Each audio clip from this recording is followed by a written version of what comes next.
Recording. Okay, let's go.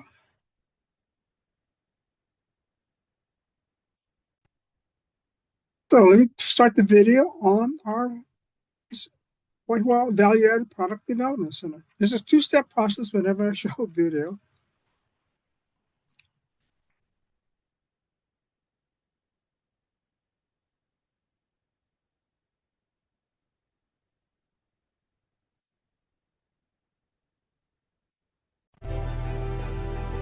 The Wahiwa Value-Added Product adds to the educational mission of community colleges.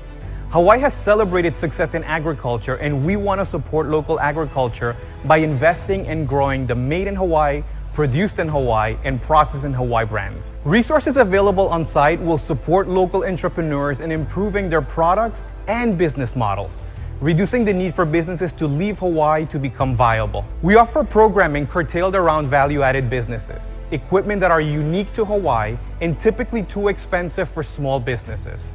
Provide consulting and know-how to help improve products, reduce cost of production, and increase shelf life, all critical to the success of local products and are now available in Central Oahu for statewide access through the community colleges. When we look at facilities that can help support scaling products, bringing new products to market, there's very few in Hawaii. Equipment like our hyperbaric chamber that will help stabilize shelf life for products. These are things that our entrepreneurs need so that their products can get into the store, so that their products can make that trip across the ocean. Keeping businesses local, supporting local agriculture, and strengthening local entrepreneurial pipelines are core to the mission of the Wahiwa Value-Added Product Development Center and the community colleges. I would love for you to learn more about what we are doing here by looking at our website and joining us for a tour so that we can continue strengthening Hawaii's local economy through agriculture.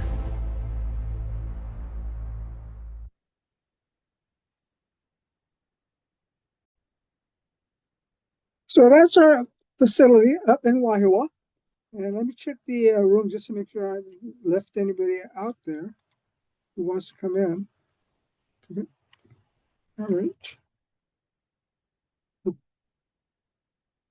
So let's get on with our presentation for the evening. I'll share my screen one more time and we'll get to our discussion tonight. So one of the things that is really perplexing right now is the economy the way it is. It's really in a up and down motion. So what I'm showing you are for the last several decades, what recessions and downturns have taken place. And so in 1973, the OPEC oil embargo, that took almost like 6 years for us to recover from that. Right after that, there was an early 80s stock crash, and that lasted 3 or 4 years. In 1987, there was a Black Monday stock crash. That lasted 3 years. In 2001, there was a dot-com crash that lasted 4 years. And then in 2001, September 11th, that caused a downturn and not a total crash, but a really slowing down of the American economy, which lasted 3 years. And then the big one for this particular era is the subprime recession. That subprime recession was a global recession, and it took 9 years for that subprime recession to actually get to the point prior to that recession. So in 2017 is when it was officially noted that the recession was over. And then just 3 years later, in 2020, the COVID-19 pandemic started. Of these seven I'm showing you, I was running a business from 1973 to the subprime recession. The only recessional period that I wasn't managing a company was in that COVID-19 pandemic. But at that time, I was serving as the president of the Society of Human Resource Management Hawaii chapter, and I was working closely with a lot of companies. And so I have an idea what they were doing to try and still try to recover from that pandemic. So you might want to ask, what's happening right now? So how Hawaii economy is in a mixed kind of uncertainty position. That slowing economy, the projected real GDP growth in 2025 is 1.2. Here's something interesting. Last month, I did a workshop on uh, multiple revenue streams. And when I looked up what the growth rate was, projected was 1.7. So in a 30-day period, the growth rate has dropped a full 0.5%. So you can see how that is changing how the economy is in a flux. So it's really in high uncertainty area. And this causes a lot of concern for businesses as it's very difficult to plan and it's very difficult to move forward on any area in which you want to start to think about growth. And then now that we have just starting to recover from the 2020 COVID pandemic, we have the 2025 tariff wars. Again, the economy is again possibly heading towards a real drop. So what happens right now is we are in a period of a growing price creep. And that price creep will cause falling demand at an increasing rate. The longer this continues, the demand will start to fall at an ever increasing rate, which is typical of economics. When prices rise, sales fall. Let me stop short there. Just want to go back and check, make sure.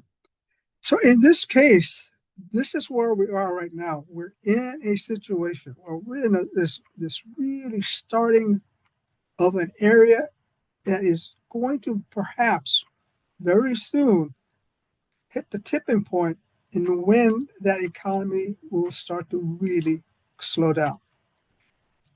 So let me go back and share my screen with you.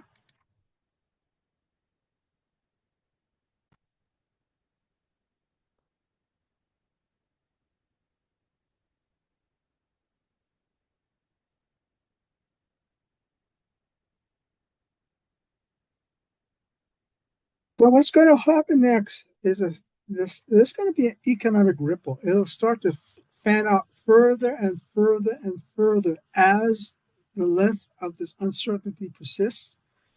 And what businesses will do, businesses like yourselves, what they'll do is they'll attempt to find what will work best under these economic conditions. Again, it may not seem like it's much happening, but it's always showing these ripples are starting to already show up, especially in the construction area, where construction and manufacturing costs have suddenly been driven up by these different tariffs. And so, what do businesses want when the economy is slowing? Of course, they want more customers and more sales. What do businesses do to get more customers and sales? And these are typical reactions of business in any economic downturn situation, whether it's a light downturn or a heavy downturn. They typically move into these directions. They advertise more often, they cut selling prices, and then they go ahead and focus on lower prices as a go-to-market tactic. So it's not just cutting a price occasionally, but it's a full-blown strategy to move forward in cutting prices on a consistent basis. And lastly, they aggressively attack competition. So these are typical reactions when the economy starts to slow. Now, the other question is, what do consumers want when the economy is slowing? And the answer might be surprising.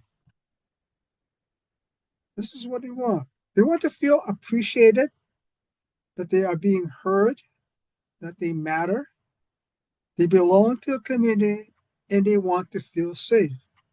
So this is interesting from the standpoint is that consumers have a different perspective about downtown economy than businesses. And this is why if you want to be quick and nimble, and in these uncertain times, a business needs to be quick and nimble to respond to the customers, and to be quick and nimble and agile, and to respond quickly to your customers, you need to be on the same page.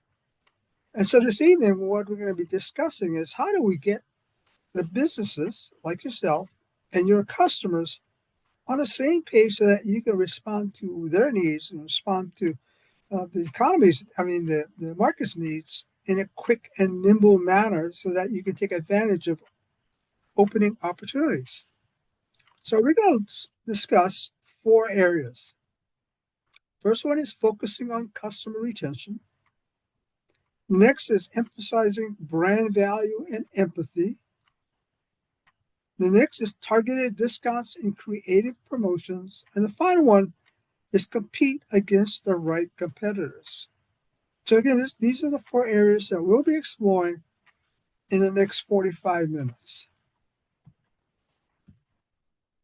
So let's first take a look on the first one, focus on customer retention.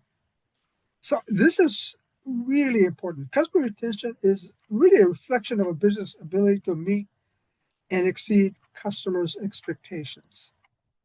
And what happens is that customers that are retained, are loyal, they have a trust and loyalty bond with you that creates an emotional connection so that they remain constantly an advocate of your brand and your product. So it's really customer retention creates an emotional connection. And it's all about emotion when it comes to having customers become really brand loyal and brand advocates.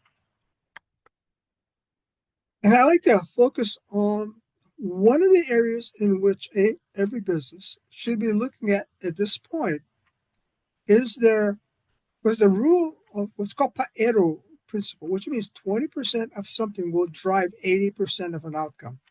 And in this case, 20% of your customers will drive 80% of your profits and even your revenue. So that number 20 could be as high as 25, maybe even 30. But it is this grouping of customers that will drive the bulk of your profits, the bulk of your revenue, and really keep your business moving forward. So I want you to start to understand who in your business consists of this 20%, maybe as high as 25% of your loyal and very, very advocating customers that you have. And the reason you should know that, or if you haven't, try and look at it. Really try and gather these group of people, because what you want to do is that this group will help you sustain your business and even grow your business in a falling economy. And the best way to keep them in that mode is to communicate, to communicate with them often. Your loyal customers, they're very strong customers, want to feel appreciated. And they want to feel like they're always in the know. And so if you haven't started to communicate with this group, your market segment, start to communicate on a more frequent basis. What you might want to do, if you haven't started one and you don't have one, you might want to start a newsletter. And there's inexpensive ways in which to start a newsletter. And that there's a fairly inexpensive software program called S'mores, which is a template that can easily create newsletters. Most of you, or not all of you, if not all of you, are already on some kind of social media platform. And so start to use it as a social media post about your product, about your company, about what's happening in general with your brand. Blogs is now the rage. Everybody should have, if you have an interesting product, interesting type of information to share, you might want to start to create blogs. Webinars are, again, a growing area to keep your customers in the loop. In fact, a lot of them like to have conversations with you. And so you might want to start webinars to use the topics of the day so that you can get them in tune with what's happening with your company and your product. Another way is to conduct workshops. Workshops are always a fun thing to do. You know, if you're a bakery, you might want to show them how to bake bread. If you're a mochi company, you want to help them to make mochi or even make kimchi. These workshops are very, very important because it keeps people in connection with you, but it keeps them really engaged with what's happening with your company. You can always send emails. Is a way to communicate, but it's not really the most effective way. You also might want to start to create subscription programs. Subscription programs are great because on a regular basis, usually a monthly basis, your customers and yourself will start to have a relationship based on the type of subscription you offer. It could be on books, it could be on wine, it could be on salad dressing, a number of ways in which to structure a subscription business.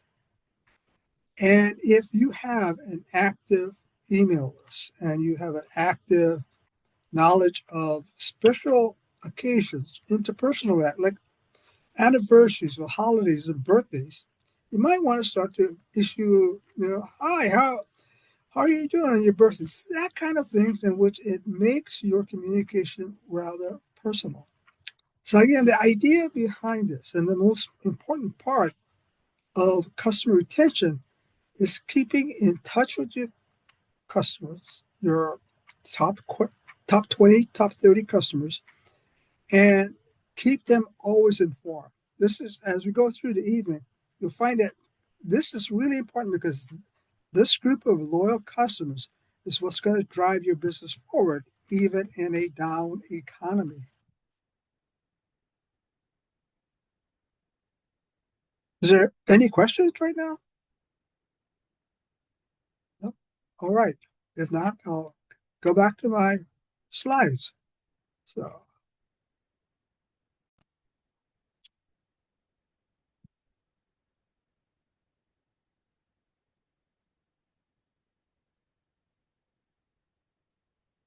the main point in this is that you need to specifically speak to that group of people. We are often in a down economy, we try to spread the word out way too far beyond where we're most effective. And when we start to spread our word out that's far more not as effective, it happens is that you start to confuse your customer base, especially this group of loyal customers. They become confused because they sort of have the feeling that you no longer care. So when you're addressing this group, make sure it is very specific and very targeted. And one of the things, if you don't have one in place, the one thing I'd really recommend is you start a loyalty program. It's very productive in retaining customers. And so some of the things that you can do in a loyalty program is frequent buyer programs. And this is pointless. And this is typical where you may all have experienced the stamp card. Every time you buy a product, you get stamped on it. It could be cookies, it could be cakes, it could be a number of things. And if you have a certain amount of stamps on it, a certain amount of points, you get a free cake, you get a free, whatever it is.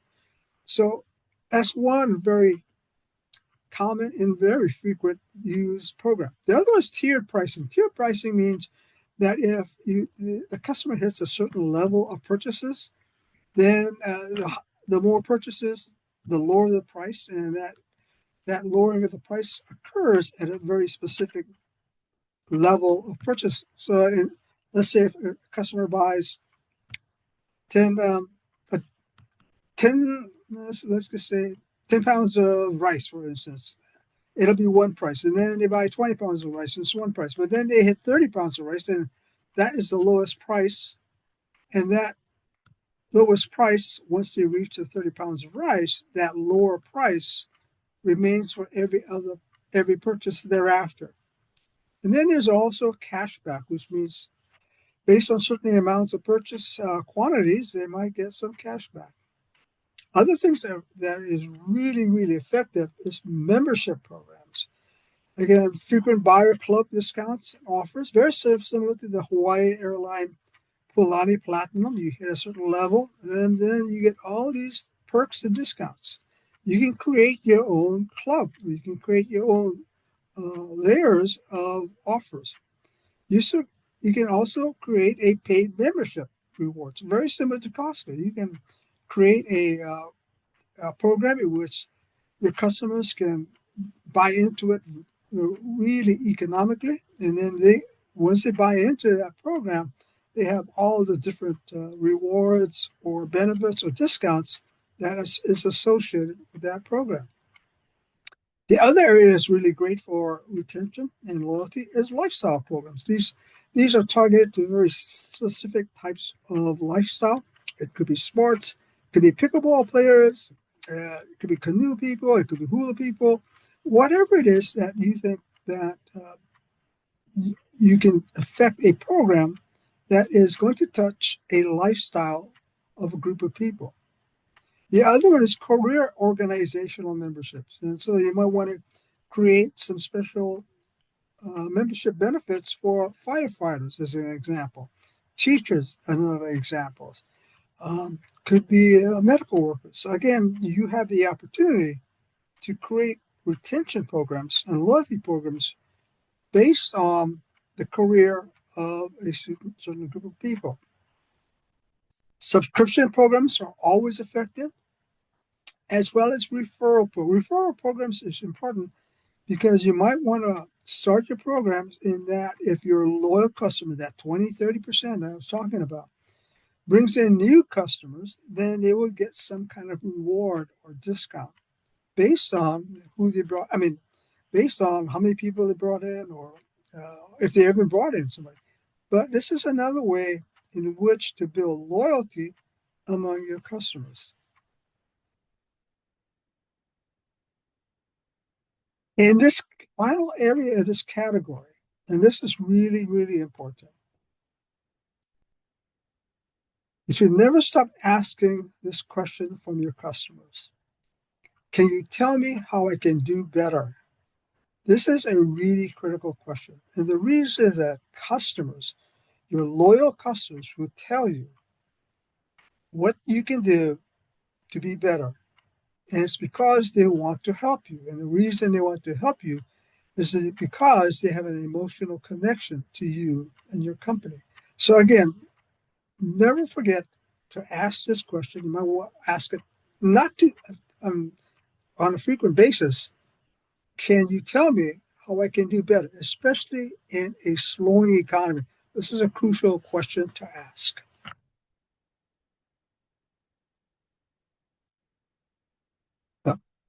Any questions about this before I move on to the next question, the next section? No, let me move on. All right, let me share my screen again.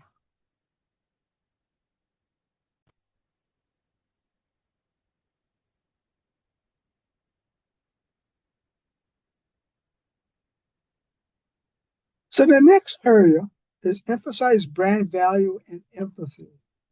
This is really important. In a slowing economy, sometimes what we want to do is we want to focus on other areas other than our brand, but it's so important that you really emphasize your brand. And the reason is that you've built an emotional connection to your best customers. And that an emotional connection is something that your customers understand through what we call the brand promise.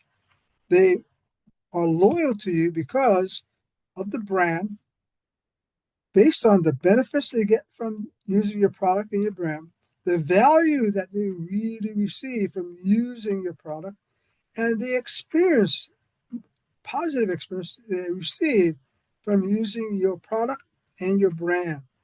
So what you want to do is you want to emphasize what makes your brand unique from your competitors.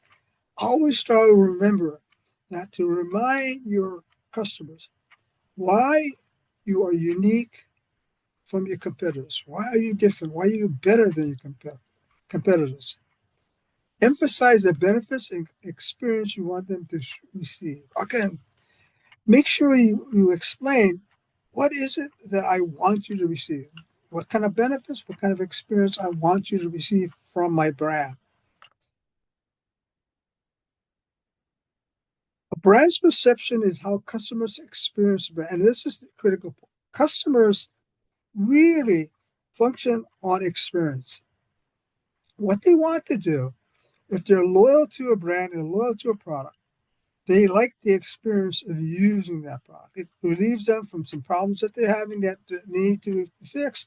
They find that it's the best possible solution to their problem. And the most important thing about this is that you need to have your brand's consistency in messaging. This is something in a down economy, a lot of businesses who's never experienced a down economy faces this really, I would say damaging, but really weakening effect in that they tend to stray away from the messaging of their brand. What they do is start to stray from their brand position. And the reason is that they're trying to get more customers, to get trying more sales. And so what they're trying to do is to reach out beyond where their brand really should exist. So brand positioning differentiates you from your competition and carves out your unique space your brand occupies in the minds of the customers. It means your brand sits in a very special place in the minds of your consumers. And so you need to clearly communicate the problem you are solving and why your product is better than any alternative. If you haven't done so, you can create a brand positioning statement. Also, emphasize your brand story. This is critical in that every brand has a story, and your customers you are usually know your story and they appreciate your story and they will tell the story to other people. But if you stop reminding them about your story, they might just forget about it.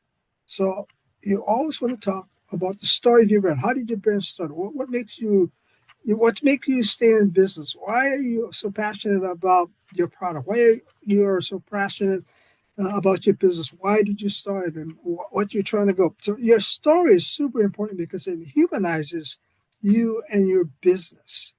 And if you stop reminding your customers about your story, they may just sort of not remember it as well and will not tend to spread it. If you stray from your brand, you will confuse your customers. And this is critical. Your customers know your product and your brand based on the relationship and emotion that's been built. Once you stray away from it, you start to confuse your customers. It's very similar if you had a very good friend, your best friend, you and that person was always in tune, always in tune. And then suddenly your friends started not responding to you in a way that they usually do. And what happens is that now you sort of say, well, what's happening here? Did I do something wrong? Or maybe are you not interested anymore? And so when you start to stray from your brand position in a down economy, this is what happens to your loyal customers. They start to get confused and they might just look for another brand or product to follow. So in today's competitive market, creating a personalized customer experience has become crucial for businesses. And the best way to do that is that they want to belong to a community. They want to belong somewhere. And the best way to be on the same page with them is to tailor product recommendation, customize solution, provide individualized communication, enhance customer acquisition, improving customer retention rate. That means you start to focus to your people so that they feel like they belong to a community, they feel like they belong, and that is the heart of positioning. And when you start to stray from your position, you sort of say to them, maybe I'm not in the right community. Maybe I should look for another community. So again, very important that you individualize your communications and your products to this group of people.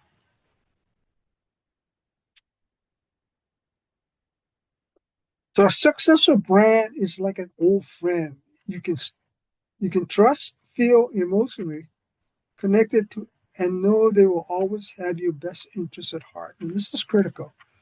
And so you always want to make sure that they feel that your brand is an old friend, that they can trust you, they're emotionally connected, and that they'll always have their best interests at heart. And again, when you start to drift away from your brand position, this relationship starts to get strained and they may just leave. So what I want you to do is to really focus on the value and benefits, and benefits, because the price could be the same, but the perception of benefits being greater and the value being greater is really based on what they're receiving. So always compete on customer benefits, not on price. And here's another reminder. I hate to give you too many reminders, but this is a helpful tip. Constantly remind your customers how your product or service is improving their lives. And this is, again, something that we do as a business. We sometimes go on, and we've had customers for many, many years, and we sort of assume that they know it.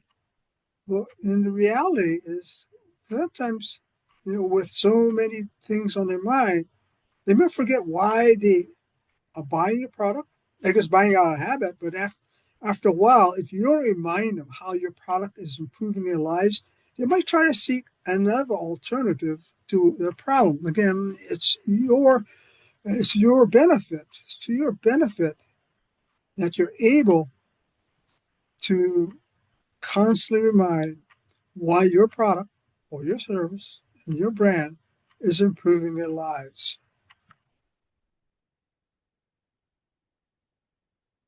The power of storytelling. So I want to show you a quick video on the power of storytelling. So again, I'm going to stop the share, and I have a two-step video on this. It's a two-step process when I'm showing videos. So let me stop right now. Let's start this.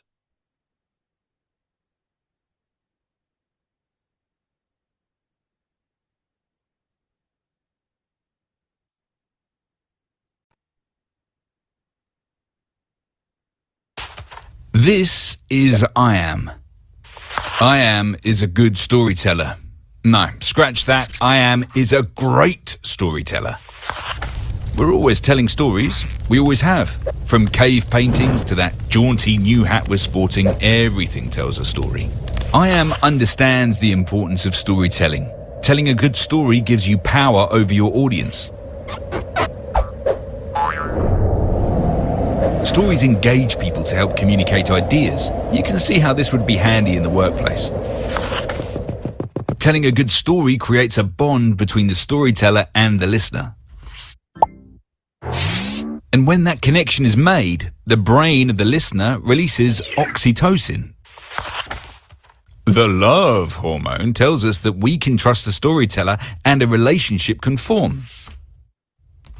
And you wouldn't do business with someone you can't trust, right?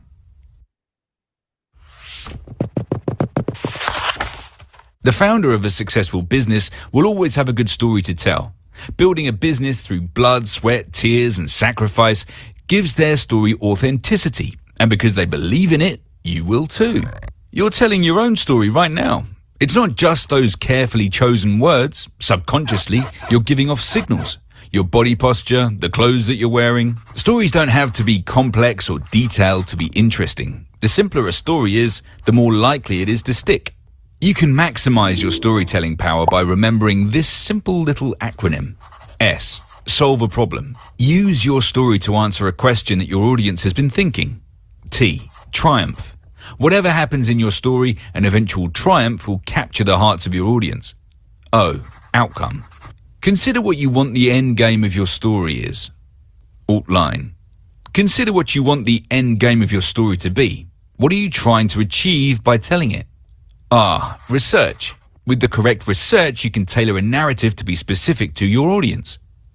Y. U. Using your own stories wherever possible makes a story more believable. Believing in your story goes a long way to convincing your audience of your sincerity. Make your stories engaging and build a relationship with your audience. If you do that, you'll soon be working on a sequel. The end.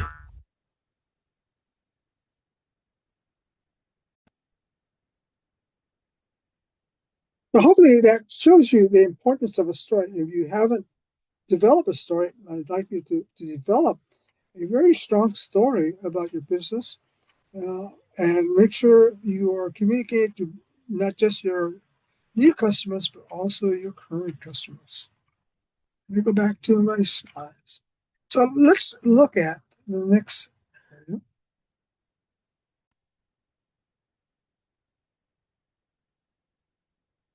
Oop, nope. This is There, I don't want you to stop there. PowerPoint.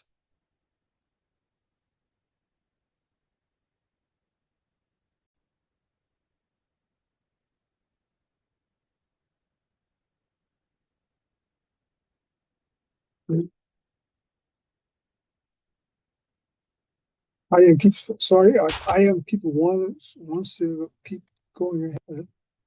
Let me try and get back to my slides. Probably have to do it this way.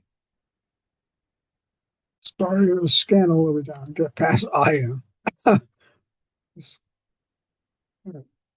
we go.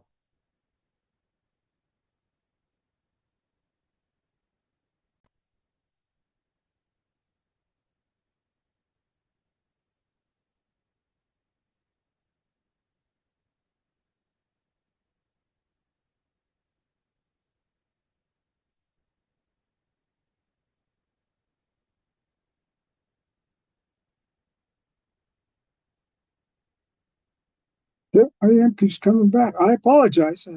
This I am just keeps trying to come back and play it, even though I don't want it to play. this.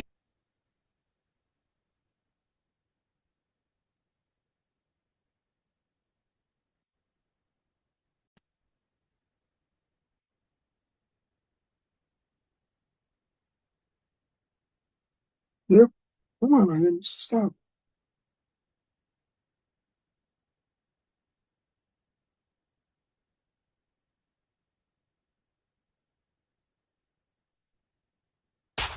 This is I apologize for this error. Let's try this one more time. This is the what I want.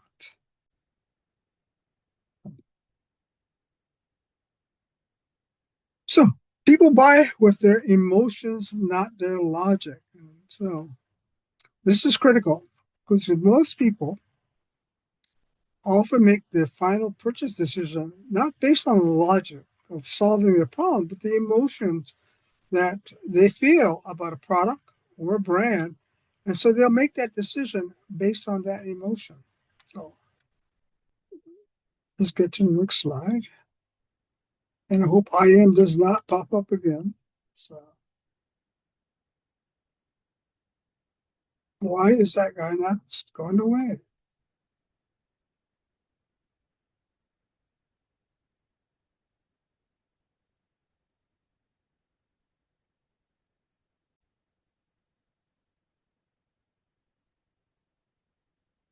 So the next thing we'll take a look at, and I have no idea why this thing keeps popping back to I am, so I'm going to do it in this fashion for now.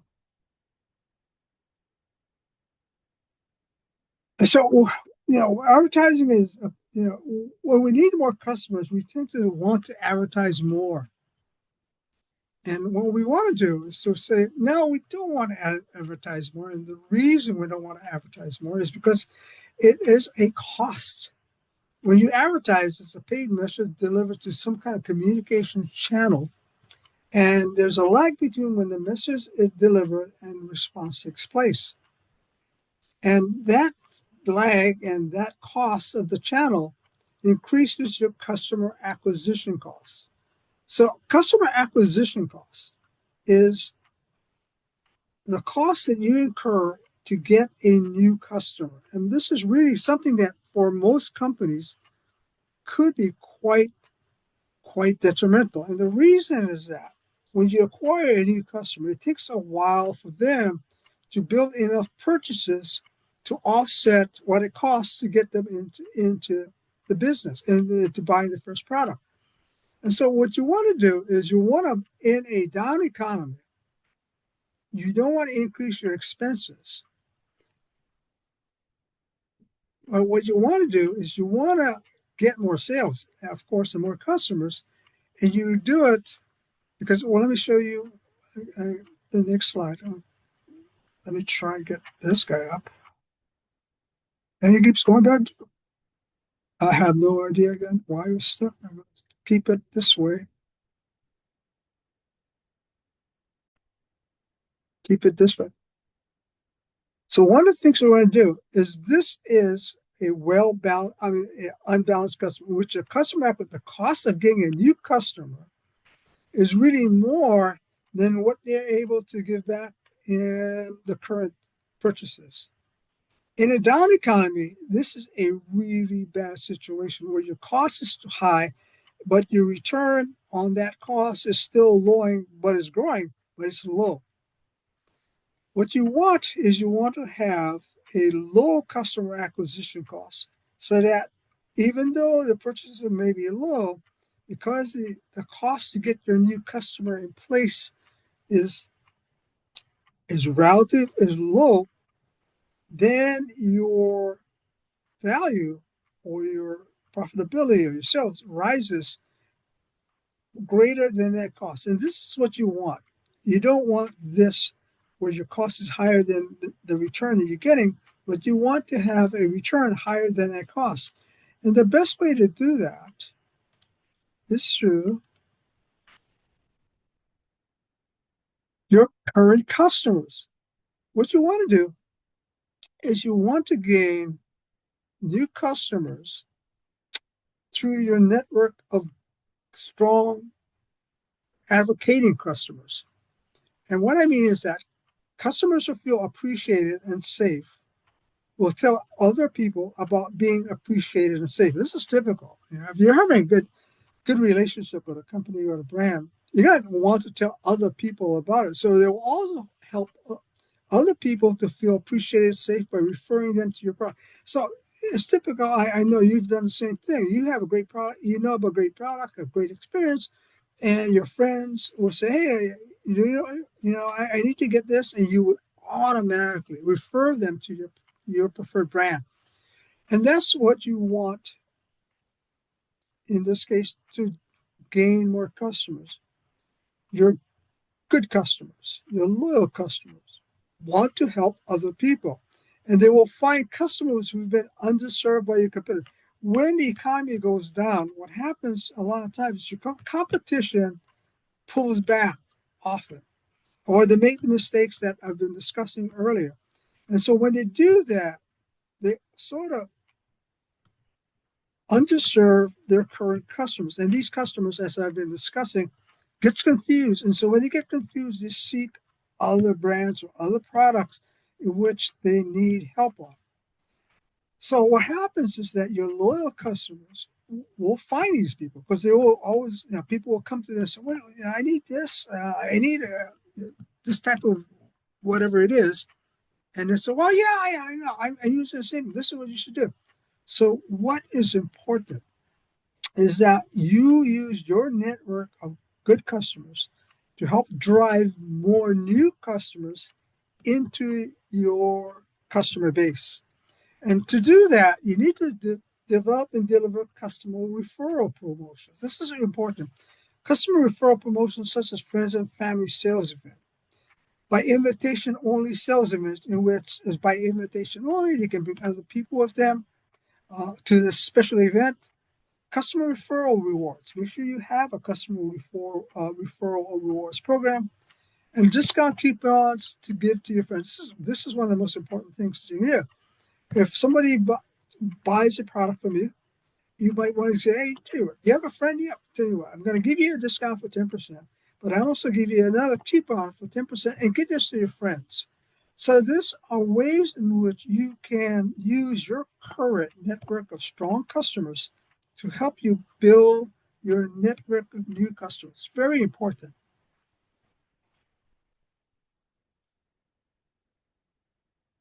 So let me get over into the next section. Again, speak specifically to your customer base because you want to speak the language of your target market. Again, what's important is that when you start to work with your customers, that they feel that you're speaking directly to them, and so that you encode the message you're delivering so that they can decode it and take action on it. So the idea behind this is that as you work with your good customers, you're going to start to understand the best ways to communicate with them and so that they can respond quickly. And this is an example of that. So this is the IE model, which means typical marketing ways into which to gain some kind of promotional goals, gain some attention, drive some interest, drive desire in that customer, and create final action, or which is a purchase. This is an example of how that works. So in this case, where attention, you say, so save the date. Fantastic sale starts July 4th. That gets their attention. The 4th of July week sale starts now. There gets some interest. Oh, it's starting now. And then as it goes on, only 2 days left before the 4th of July week sales ends. Again, this creates more desire. The closer the time to an end time, the more desire is built. And lastly, make sure that every promotion and sales that you run has a defined start and end date. One of the biggest mistakes that happens is that you run a sale and there's no defined start and end date. And when that happens, you start to confuse your customers. These are typical strategic discounts and coupons, percentage discount sales, membership discounts, lifestyle discounts, we spoke about earlier, promotional discounts, BOGOs and bundles, buy one, get one, or bundle of grouping. This is always really popular, the BOGO, and that's why you see it so much on many, many retail floors. Special event discounts like anniversary sale. If you, on your start day, you want to create an anniversary sale, you should always have an anniversary sale so that you can create a special event only for your company because every company has a different start date. The other thing you might want to do is to use coupons. Coupons are reminders, and this is important. You want customers to come back, and by using coupons, you can give them a reminder to come back and buy more things. And so these coupons take the percentage and dollar off coupons, next visit coupons. This is always popular. On your next visit, you got Long's Drugs use this quite a bit. Cross business coupons, so different businesses who offer coupons to other businesses. Special event coupons. Lastly, what you got is rebates, and rebates are really kind of interesting. And rebates means you get $100 off, but you have to send a receipt to a manufacturer or maybe to you directly. 70% of rebates are not redeemed. So what happens is people buy a product based on that, they'll get $100 off, but they don't redeem it, and they forget all about it, and they redeem it. So the retailer gets full pop on it. And then you'll structure your promotions based on the three ways in which you communicate to your customers: to inform, to persuade, or to remind. And this is a typical marketing communications tool. And this is how it works. So you're either going to inform your customers, you're going to persuade your customers, or you're going to remind your customers. And in a promotion, it looks very similar to this. To introduce, you have a 25% introductory discount on corner lime guava. I've just invented corner lime guava. and I want to introduce it. So I give a 25% discount. To persuade somebody to buy it, my new flavor, buy one cone of lime, which is a new flavor, and get any other flavor for 50% off. And so this is persuading them. When you buy this new flavor, you get 50% off another flavor that's probably your favorite. And to remind, 25% off introductory discount price with a coupon for 25% off when you buy the next purchase. So this is how you would stage different discounts for different purchases. And as we come to the end of the evening, we have one more area to cover. So let me cover that area. And this is compete against the right competitor. Now, this is really, really important. When the economy starts to slow and you want more customers and you want more sales, you tend to start to go after different competitors. You start to widen your attack, lack of better, your attack front. Here's the thing I want you to remember. So brand positioning, it differentiates you, it makes you different from your competition. It makes you unique and gives you a very special place in the minds of your consumer.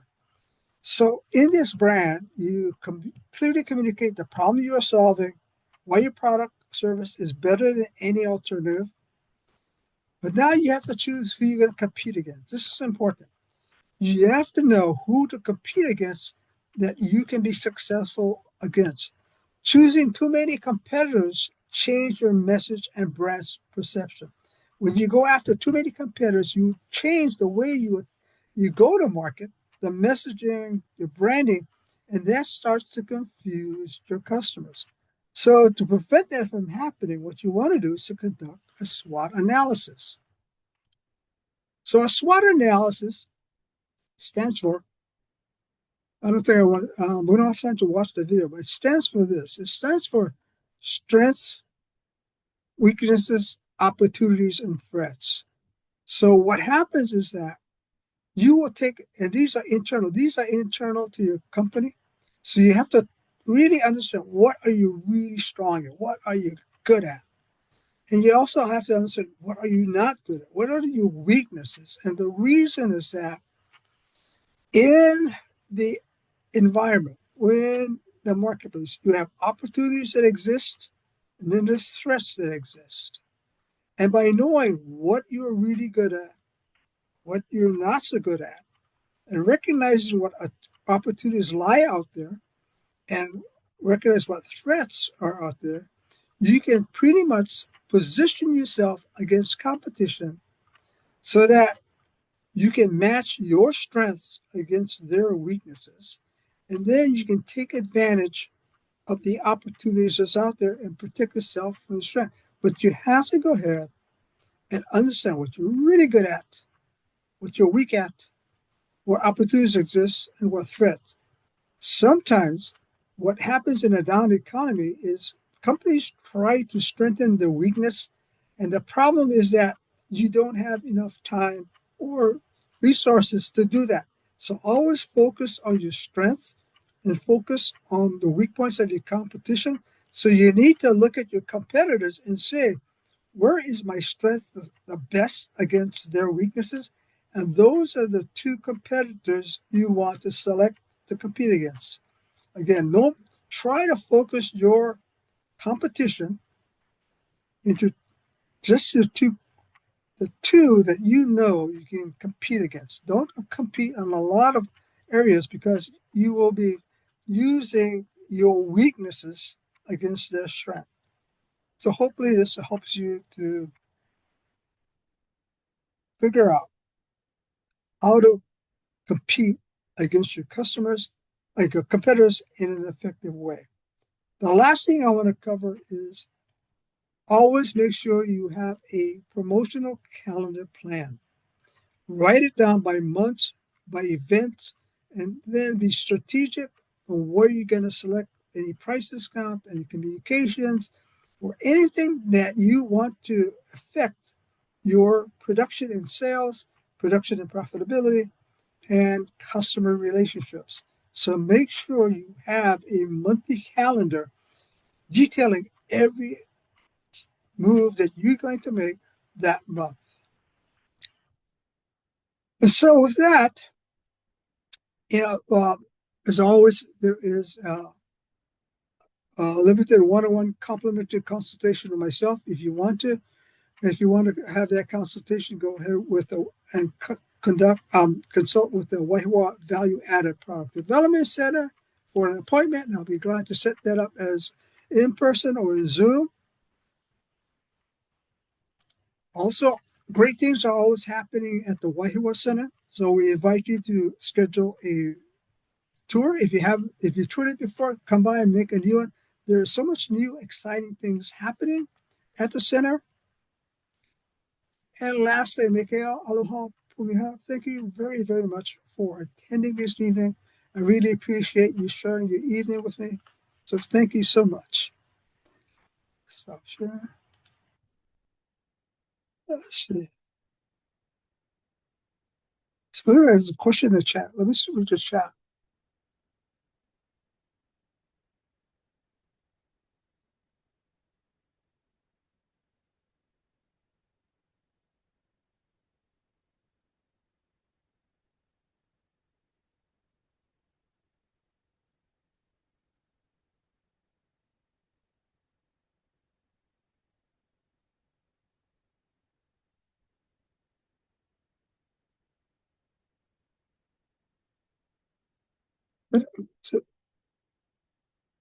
So Lauren, did you ask that question? I'm sorry. If not, thank you for coming, and I appreciate you investing your time with me. I hope this was helpful. As always, we look forward to meeting you next time. If you have any questions, make sure you can contact me at any time.